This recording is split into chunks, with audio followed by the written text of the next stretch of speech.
Susan, thank you so much for joining us. Good afternoon. The first thing I want to ask you, you wrote a piece today, and I'm going to tweet it out for everyone. It's called Meet the Senate's New Power Players, Centrist Democrats. And I heard a lot about this in regards to Joe Manchin. He had said that there's some things he's not going to go along to get along with. Do you have faith in these, I think it's 5 centrist Democrats who claim that they're going to stand their ground and not bow to the more radical leftists in their party? Well, I think it depends on the legislation. So if the Senate were to bring up a measure right away when Democrats take over this month and it said, let's get rid of this filibuster, which is the 60-vote threshold, I don't think you would find support for it. I don't think it would pass because Manchin has already said he's not going to support it. They have only a bare majority, so you would need everybody on board, and then, of course, the vice president as the swing vote, and that's going to be Kamala Harris. So what I think might happen is that they will be asked about it, and they'll be pressured about it when the Senate tries to pass something that everybody likes, that everybody wants to pass. Now, that's a harder thing to do because, of course, they're not, a big unified group when it comes to the agenda. We know there are very liberal members who want to push for things regarding Medicare for all, climate change, maybe packing the Supreme Court. There are all kinds of things that some Democrats may want and others may not want. So I don't think something like that is going to end the filibuster, but there could be something with more common ground. It could be something having to do with health care. It could be something having to do with new coronavirus relief aid, depending on how all of that unfolds in America, the need for more aid. It would depend on the issue, and you would have to find something that everybody felt there was a compelling need to pass over Republican objections. Otherwise, right now, the appetite is not there, even though the country is really, hurting right now, obviously. I just don't think Democrats are ready to give up the filibuster, at least a small group of them, but enough to stop that from happening.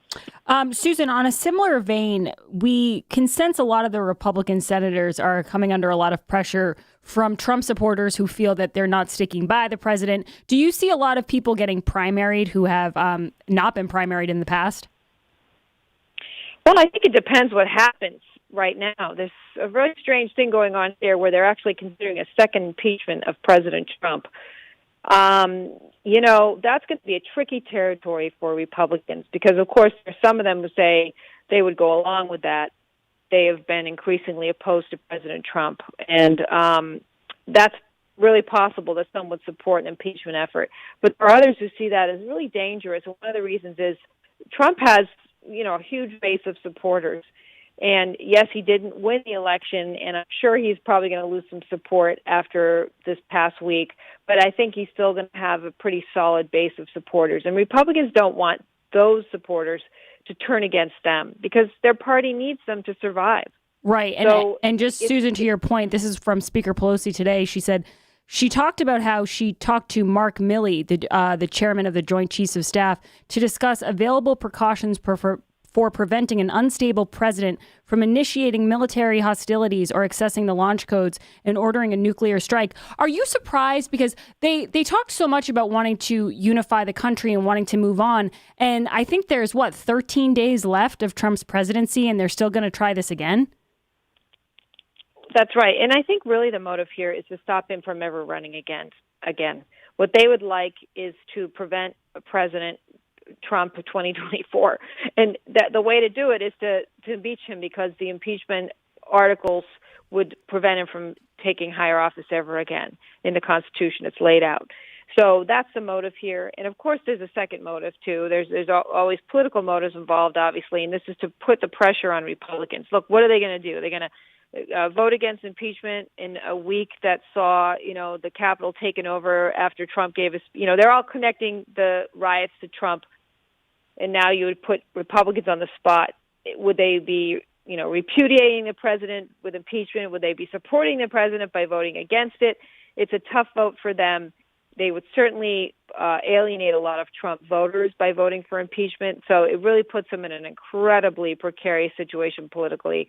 Both parties like to do that to each other. This is an opportunity for Democrats, while Republicans are down, to really kind of go for the jugular. Yeah. And that's what this would really be if they take up impeachment. Now, just a little while ago, they were talking on the phone, Democrats, about how to move forward. They're pressuring Vice President Pence to invoke the 25th Amendment and try to get rid of Trump through that means. I don't sense that there was a lot of appetite for that from the cabinet. Well, now you have Democrats saying, then we're going to go move ourselves to do it next week. So that's kind of where things are dangling right now. The possibility of impeachment moving through the House next week, in which case the Senate would have to take it up. Now, we don't know how they would move on that. Would they reconvene? They're not in next week. Would they say, we'll just wait till the 20th and the new majority run by Democrats can handle it? President will be out of office. You know, what happens then? It's really, there's a lot of uncertainty right now, but what there is certainty about is that Democrats in the House are saying, we got to impeach him. There's a huge appetite for that, and that is what the Speaker, Nancy Pelosi, is dealing with. Now, Susan, our connection with you right now on the phone is not great, but I do want to ask you one more question. You have never shied away from calling out the mainstream media's double standards. We played your cut with Brian Stelter earlier where you called him out after, he was saying, how can you question the media's integrity? And you said, I'll question it all I want. And I think you spoke for a lot of Americans when you said that.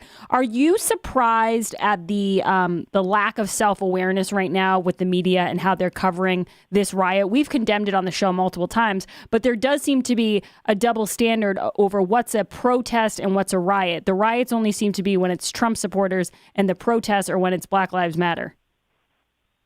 Yeah, I'm not surprised. I don't think we should have this double standard. I think we need to be really careful about how we cover riots, how we cover looting, how we cover people dying in these incidents. And you need to be fair, and you need to be impartial and look at it all kind of dispassionately. You can't. I just think, I've been posting all kinds of things about what was going on in the Capitol, what the protesters were telling me. And I think we need to do the same. We need to look at the rioting that took place this summer, the rioting that caused so much destruction and death and violence. And looking ahead, maybe this will force everybody in the media to look at those kinds of incidents with the same, critical eye. And I hope that we in the conservative media will call them out when they don't. And Susan, I noticed that because I follow you on Twitter, and you were tweeting, what people saw, and you weren't really embellishing anything. You weren't really putting your own personal spin on it. A lot of your tweets were just, retweeting something and saying, this is what I hear. And you were getting a lot of pushback from people who were saying, well, you should be condemning it, or you're lying. And you were kind of just saying, I'm trying to look at this, like you said, dispassionately. I just wanted to know why people would barge into the Capitol and break windows. And if I lecture them, what are they going to tell me? That's not a story. It's not hearing why people are doing what they're doing. When we covered the riots over the summer, there were plenty of interviews with people who felt they needed to explain why they were looting, why they were burning down buildings. They got a lot of press time. They got a lot of airtime. We got to hear what their point of view was. And it sounds kind of odd to say, why air the grievances of people who cause violence? But the people I talked to said that they were there not to break down, the Capitol, but to send a message to lawmakers, and they felt they had a right to be there. And if I stand there and lecture them or try to write the story in a way that's from my point of view, I don't think that does a very good service to journalism. I think people need to see it and decide for themselves. And if you look at my Twitter feed, you see people commenting on it, saying what they think of these protesters. And that's fine. I'm open to whatever anyone has to say to me on Twitter. But I'm not going to change the way I interview people, which is just, I've as I said on Twitter, I've interviewed murderers, I've interviewed corrupt politicians, I've interviewed all kinds of people. And it's part of the job. And I think it's part of what our job is just to let people see for themselves and make the judgment, gasp at what they say, get angry. That's the job. And, we certainly did that with the rioting this summer. We gave people a chance to say why they were acting the way they were. And I think that was the job of journalists, too, over these past few days with what was going on in Washington. Now, Susan, before I let you go, I just want to ask, so you did tell us that the next couple of weeks are going to be very unsure and unpredictable as of what the the Senate and the Congress and everyone is going to decide to do about Trump. If you had to guess, do you think that he will be impeached? That's a really good question. They certainly seem to be headed that way in the House. They don't have a lot of time, 12 days, unless they want to do a post-office impeachment, which is legally questionable. So they would have to do it now if they wanted to do it toward early next week.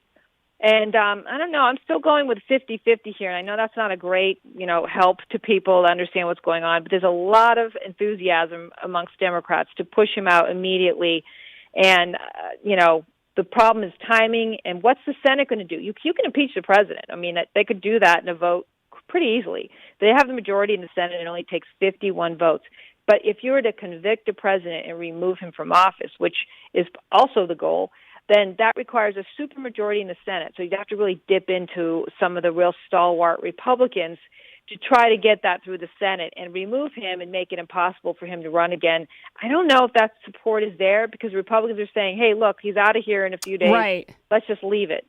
That's why I say 50-50. So I'm not sure. Susan, thank you so much for coming on the show. I hope you come on again. Where can everyone find you on Twitter and where can they read your stuff?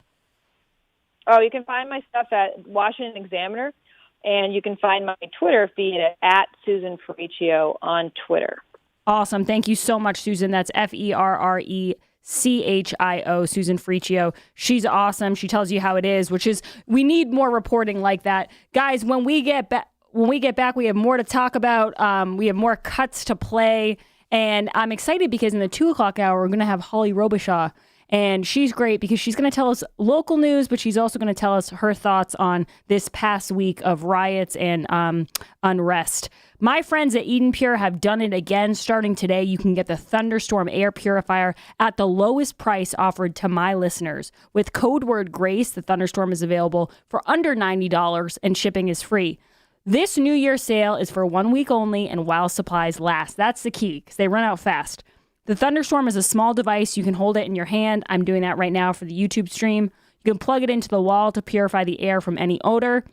This could be pet odor, kitchen smells, tobacco, or that damp smell you may have in your basement. No filters are needed. And units, if you tried to get something like this, a lot of them run for like $600. It's pretty wild. We love them here in the office to fight Howie's fish cooking smells in the microwave. Nauset Beach Inn loves them so much they put one in every single room. The Thunderstorm doesn't take up any floor space, and my favorite part is it's very, very quiet. Take advantage of this 1 week only sale. Experience it for yourself what all the listeners, Howie, and the advertisers are all raving about. Go to EdenPure.com and put in code word GRACE. That's EdenPure.com, code word GRACE. Shipping is free. We will be right back, everyone, for this Friday show. It's The Grace Curley Show. You're listening to The Grace Curley Show.